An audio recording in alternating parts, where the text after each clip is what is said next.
And what was easily the best game this weekend, UST came back from like a huge first half deficit to beat NU in overtime. So this season, they're now 2-0 against NU, and that's parang syempre malaking bagay yon for UST. And parang I'm sure all of you guys watched the game, diba? Sobrang exciting niya, sobrang galing. Like Jen, initially, like, what are your thoughts, diba? Parang, wow, ano masabi mo? Well, it's deja vu all over again. Tapos yung first round game nila, ganun rin, lamang na lamang ng NU, tapos sumabol ang UST. And now, unfortunately, para sa NU, naka-3 si Jeric sa last few seconds. And UST won it in overtime. Tapos, Aljon was the go-to guy during the last plays. Tapos, he made that turnaround jumper against 2 guys. So, he scored 22 points. And congrats to UST. Galing. For me, who has the biggest heart? UST. So, you've loved UST. I love UST. Yun nga, kasi they play with such passion. And no matter how big of a deficit parang ang laki-laki na diba? Feeling mo parang 17 points, 20 points, that's a big thing to like climb up and like get back in. Pero hindi they still played with heart, they played with intensity, they played like there's no tomorrow. And actually, they even played in that like game, like in that game against FU, diba? Like sobrang tinambakan sila. Akala ko nga mauulit yung nangyari sa FU. Diba? And then in the third quarter, wala, fight pa rin. Fourth quarter, fight pa rin, kahit talo. And I think that's what, diba? Yun talaga yung puso. I think the funniest moment was when Bobby Ray Parks was fouled and was taking free throws, and he had Jeric Fortuna going up to him, whispering something. As reminded of that time when was Gilbert Arenas took free throws, and then LeBron went up and whispered something. Then the next play, Fortuna comes down, hits the 3 that sends it to overtime. Really, lots of fun moments, and I remember we were talking about the game. There was something you hated, and I'm sure you want to release your feelings. Parang okay. It's how people try to use the refs to their advantage. Parang okay lang, I get parang when refs call charging calls, diba? Kung block or charge. Parang if you're trying to stop a play talaga, kung legit, right? Then edi sige fine, you're using the rules to your advantage. Pero iba lang talaga na you stand in front of your guy and then you just throw your arms out and then you fall on the ground. Or if you're in the case of Embe na di mo nakuha yung rebound, lakad-lakad, biglang sumakit yung side mo tapos nahulog ka na lang. And, with nobody touching. And the refs stopped the game in both instances. Parang nobody touched you, nobody did anything to you. And then parang wala, parang 'di ba? Kaya nga napipikon yung UST crowd nun eh. At Job De Leon on Twitter. At Job De Leon. Parang, and I think a lot of UST fans felt the same way. Like, nung pinakita ulit yung replay na, natumba lang pala si Embe, walang nangyari. Nagpatumba lang pala si Parks, walang nangyari.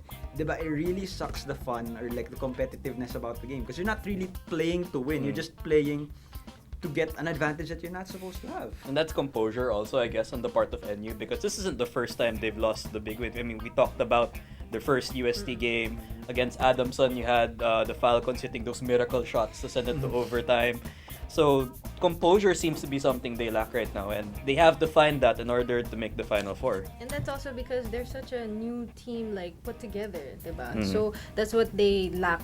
Yun nga, that's what they lack. Kailangan lang talaga nila matuto how to close out games. Parang UP, diba? I mean, sayang, puro sayang yung mga games nila. And sa NU, they're leading bigger kesa sa UP na hindi yung dikit lang talaga yung games and stuff. They have yung the ability NU, to win.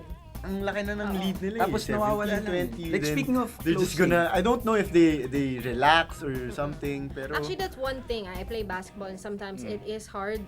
You asked me kanina, what's harder? Either to maintain a lead or to come climb back from up. a deficit. To climb back in. I think it's hard to maintain if you become complacent. Kasi parang if for women's what we do is we try to build up that cushion. So we strive hard so that like lalaki yung lamang, and then so we let the other people play. Iba naman kasi sa men's diba? It's not like that. You don't want anybody, I mean maybe it's just emotional na women to play. Alam mo naman na I want my friends to play, mga ganon. Pero it's coming from Trina. It's not from us. I'm just saying that yun talaga yung habol namin. Pero just to climb up with your back against the wall, it takes really, more out of you. More, right? like, well, I think what NU needs is more of a enforcer. Kumbaga, pagka endgame siya na magte-take over na, guys, ganyan. Parang sa UST, ang dami nilang enforcer. Aljon. Andyan si Aljon, parang Fortuna. nagte-take over siya. Si Jeric naman, kinakausap niya mga players. Karim. Dalawang Jeric, si Karim, trabaho pa rin. And yung mga ibang bench guys ng UST, unlike NU, parang Hindi kasi nandun yung Hindi fire sila, Nandun yung fire hindi sa sila lahat mas- ng mga mata ng mga di sila players kasing ng pumped NUST. up nung Exactly. Nandun lahat. You know that they want to win. And even the coaches eyes parang sobrang gusto niya manalo eh. You know what I mean? Kung kulang na nga lang, pumasok rin siya to be able That's to true. win eh, diba? So I mean, that's what NU lacks. But what's High it gonna blood take na nga. diba? Because everyone looks to Parks to close out the game. And that's what Parks has been trying to do. Like, Adrian, what do you think is missing? What's the missing link between like Parks' skill and the rest of NU's roster to actually close out the game? I think you look at the rest of NU's roster, they're so differential to Parks. We're in, and when it's the end of the game, they're content to just watch him try to make a spectacular play, and that's what happened when they tried to win in OT. It was just give the ball to Parks Get out of and then get out of the way. And clearly, that's not gonna happen. Parks is a transcendental player. Magaling siya. Thank you. But he's not he's not on a completely different level compared to the rest of the players. NU bench, they have to step up. That's one thing that will really, really help Parks. I mean, carry the team. If he knows that other people will help them get up there. Yeah. Right, so I guess Do you like the move that NU made to put Betayene as the starter compared to Embe and bring Embe off the bench? Siguro, I guess that's another thing they could learn from. Baka they were thinking start Embe fresh.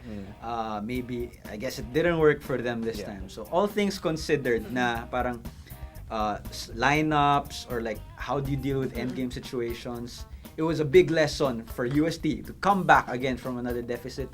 And another thing for, the NU coaching staff to figure out, ano bang nangyayari? Ba't tayo nagjo-choke? And, how do we get into the Final Four? No, they have to figure it out really fast because they have 5 games left.